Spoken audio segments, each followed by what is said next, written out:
Everyone, good afternoon. 12 વાગ્યા છે અને બ્લોગ સ્ટાર્ટ થાય છે 12 વાગે. Welcome back to my new hour blog. સ્વાગત છે તમારા બધાનું પારુલના બ્લોગમાં. તો ભાઈ જસ્ટ હું ફ્રી જ થઈ છું, કામ મારું બધું થઈ ગયું છે અને અમે અહીંયા મકાન રાખ્યું ને ત્યારે મારી મમ્મી ત્યાં હતી. ઉમેશના પપ્પાએ આ મકાન જોયું હતું, પણ જ્યારે અમે અહીં રહેવા આવ્યા ને ત્યારે હું શોક થઈ ગઈ.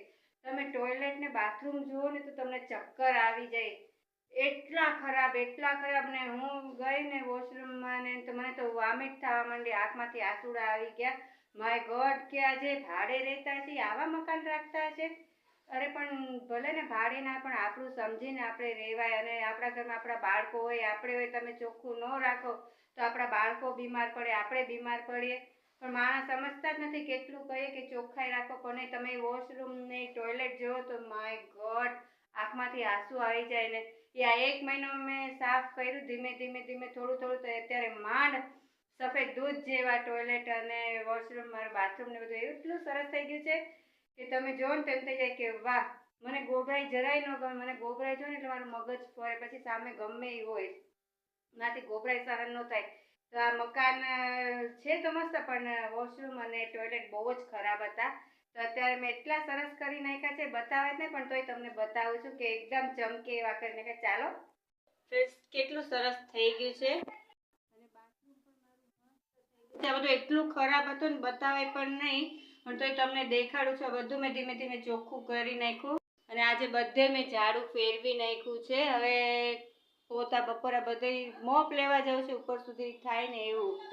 ફ્રેન્ડ્સ, મને દેખાડતા શરમ આવે કે આવું શું બતાવ, પણ બતાવવું જરૂરી છે કે ભાડે જે મકાન આપણે દઈએ, આપણે આપણી જીવની જે મકાન લીધા હોય, એક પૈસો ભેગો કરીને આપણે મકાનમાં પૈસા નાખ્યા હોય ને એને આપણે ઘર બનાવીને ભાડે દઈએ તો એ જે ભાડું તો એ ઘરની હાલત કેટલી ખરાબ કરી નાખે છે. અમુક સારા હોય ને અમુક ખરાબ હોય, બધા ખરાબ નથી હોતા, સારા હોય છે. પણ જે આળસુડા હોય ને એ કાંઈ ન કરે. તો મેં બધું ધીમે સાફ કર્યું, વોશરૂમ અને ટોયલેટ. તો કેટલું મસ્ત દૂધ જેવું સફેદ થઈ ગયું છે ને, ચમકે છે ને. તો બસ આ બધી વાતો ધ્યાનમાં રાખવા જેવી છે કે ભાડે જેને દેવું હોય ને એ આપણા મકાનને કેવી હાલત કરી નાખે છે. તો ઉમેશા પપ્પાની બધા બહાર ગયા છે અને હવે ટાઈમ થશે રસોઈનો. તો જોઈએ જે ઘરમાં હોય કરી નાખું. ચાલો ફટાફટ હવે રસોઈ કરી નાખીએ. કેટલા વાગ્યા છે? એક્ઝેક્ટ 12 વાગ્યા છે. ચાલો ફટાફટ કામ કરી લઈએ. અને બહારનું તમને બતાવું તો કે અમારા તુલસીમાં ક્યારે સારા થાય, મારે તો જીવ બળે છે. આજે મેં બહારે બધે વાયડું છે અને કચરો ભરીને સામે ડસ્ટબિનમાં નાખી આવી છું.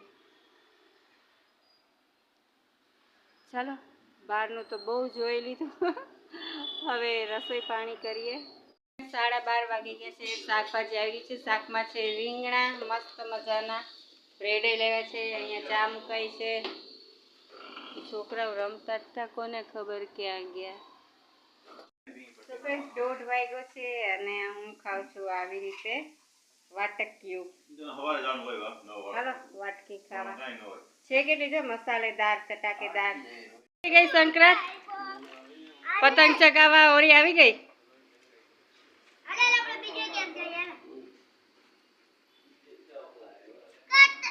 વાગે નહીં, હાથમાં દોરા વાગી જાહે.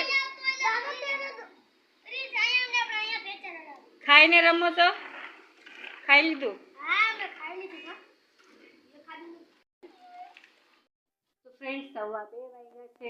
તો ફ્રેન્ડ્સ અમે બધા જમવા બેસી ગયા છે. રાહ ખાલી તમારી છે, તો બધા આવી જાજો જમવા. અમે સપ્પાઈ બેસી ગયા છે. જમવાનું બધું તૈયાર છે.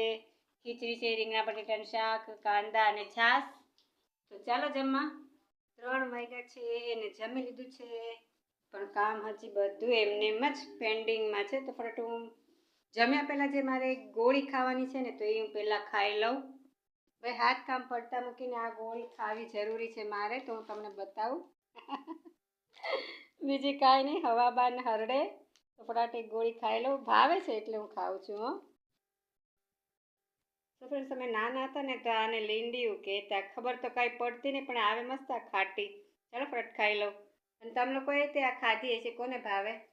Hello everyone, good evening. તો 6:45 વાગ્યા છે અને ચા પાણીના વાસણ મેં નથી ઉટકા, મને આજે આવ્યો કંટાળો.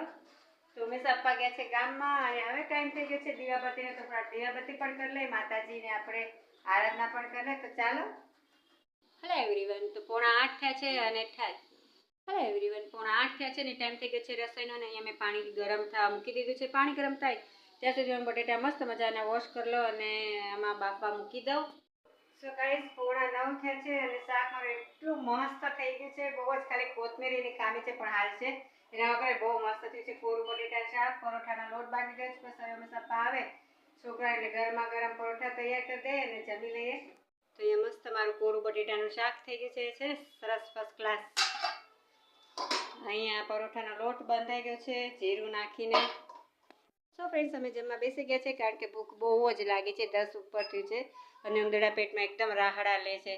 બટેટાનું મસ્ત કોરું શાક, એમાં દહીં, પરોઠા છે ને, પરોઠા દહીં છે અહીંયા.